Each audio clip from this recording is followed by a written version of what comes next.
पंजाब के मुख्यमंत्री भगवंत सिंह मान ने राज्य में मुख्यमंत्री तीर्थ यात्रा योजना शुरू की है, जिसके तहत तीर्थयात्रियों को विभिन्न तीर्थ स्थलों के दर्शन कराए जाते हैं। इसी योजना के तहत फगवाड़ा रेस्ट हाउस में अलग अलग तीर्थ स्थलों के लिए श्रद्धालु की बस रवाना हुई है और इस दौरान प्रशासन के कई वरिष्ठ अधिकारी भी मौजूद रहे हैं। तयशुदा कार्यक्रम के मुताबिक इस यात्रा में अलग अलग धार्मिक स्थानों के दर्शन करवाए जाएंगे। योजना को लेकर के लोगों ने मुख्यमंत्री भगवंत सिंह मान का आभार व्यक्त किया है।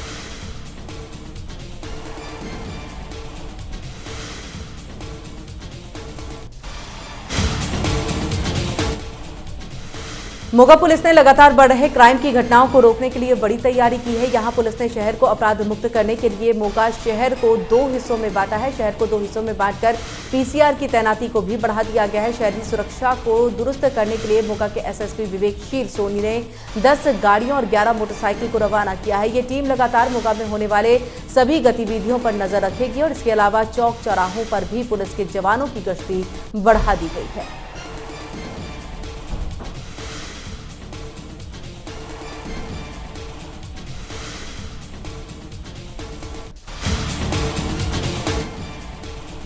अमृतसर में नशा तस्करों के खिलाफ पुलिस की मुहिम जारी है। इसी कड़ी में पुलिस ने 2 नशा तस्करों को गिरफ्तार किया है। आरोपियों के पास से पुलिस ने 5 किलो से ज्यादा हेरोइन बरामद की है। बरामद की गई हेरोइन की कीमत अंतर्राष्ट्रीय मार्केट में करोड़ों रुपए बताई जा रही है। मुख्यमंत्री भगवंत सिंह मान और डीजीपी गौरव यादव के निर्देश के बाद राज्य के सभी जिलों में नशा तस्करों के खिलाफ विशेष मुहिम चलाई गई है, जिसके तहत अब तक कई नशा तस्करों को गिरफ्तार किया गया है। तो इसी के साथ भारी मात्रा में नशीले पदार्थ भी जब्त किए गए हैं।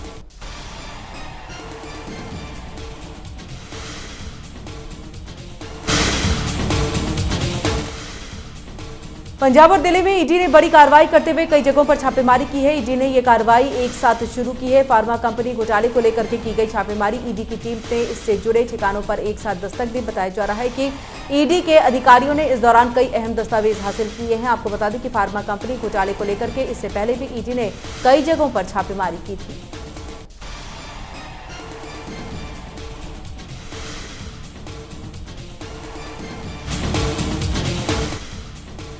डेराबस्सी में पंजाबी सिंगर नवजोत सिंह ईसापुरिया की हत्या की गुत्थी को पुलिस ने सुलझा लिया है। पुलिस ने इस मामले में एक आरोपी को गिरफ्तार कर लिया है। इसकी जानकारी सबसे पहले डीजीपी गौरव यादव ने सोशल मीडिया पर दी है। इसके बाद मोहाली के एसएसपी ने प्रेस कॉन्फ्रेंस कर मामले का खुलासा किया है। सिंगर ईसापुरिया की 5 साल पहले गोली मारकर के हत्या कर दी गई थी, जिसके बाद से लगातार मामले की जांच चल रही थी और इसी दौरान पुलिस के हाथ कुछ ऐसे सुराग लगे हैं जिनकी बदौलत वो आरोपी तक पहुंची है। आरोपियों की गिरफ्तारी को लेकर के पुलिस ने बताया है कि हत्या में अभिषेक उर्फ रजत और सौरभ नाम के 2 युवक शामिल थे, जिनमें से सौरभ की मौत हो चुकी है और रजत फिलहाल पुलिस की गिरफ्त में है।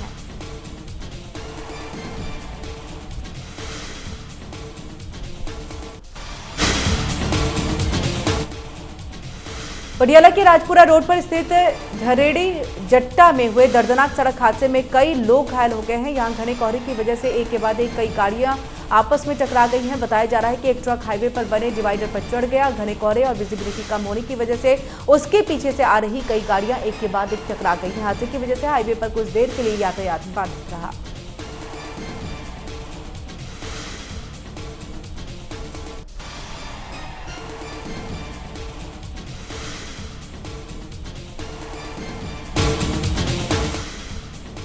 सिद्धू मूसेवाला कत्ल मामले में लॉरेंस बिश्नोई और जग्गू भगवानपुरिया की ओर से मानसा की अदालत ने यूटर्न लेते हुए कहा है कि उन्होंने सिद्धू मूसेवाला के से कभी फिरौती नहीं मांगी है और ना ही उन्होंने सिद्धू का कत्ल किया है, जिस पर सिद्धू के पिता ने कहा है कि दोषी अदालत की कार्रवाई से डर गए हैं, इसलिए अब तक वो भागते हुए नजर आ रहे हैं। पहले यही आरोपी हत्याकांड की जिम्मेवारियां लेते थे, लेकिन अब अपने आप को बेकसूर कह रहे हैं। उन्होंने एक बार फिर भरोसा जताते हुए कहा है कि दोषियों के खिलाफ कड़ी कार्रवाई जरूर होगी।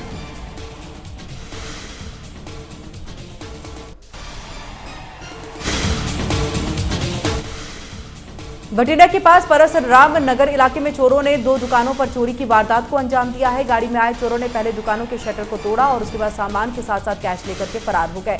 बठिंडा के पास राम नगर इलाके में हुई चोरी की वारदात वहां लगे सीसीटीवी कैमरे में कैद हो गई है। चोर इतने शातिर थे कि वो वहां लगे सीसीटीवी कैमरे को भी उठाकर ले गए। चोरी की यह वारदात ऐसे वक्त में हुई है जब पुलिस के जवान मुस्तैद हैं और जगह जगह नाकेबंदी कर तलाशी चलाई जा रही है।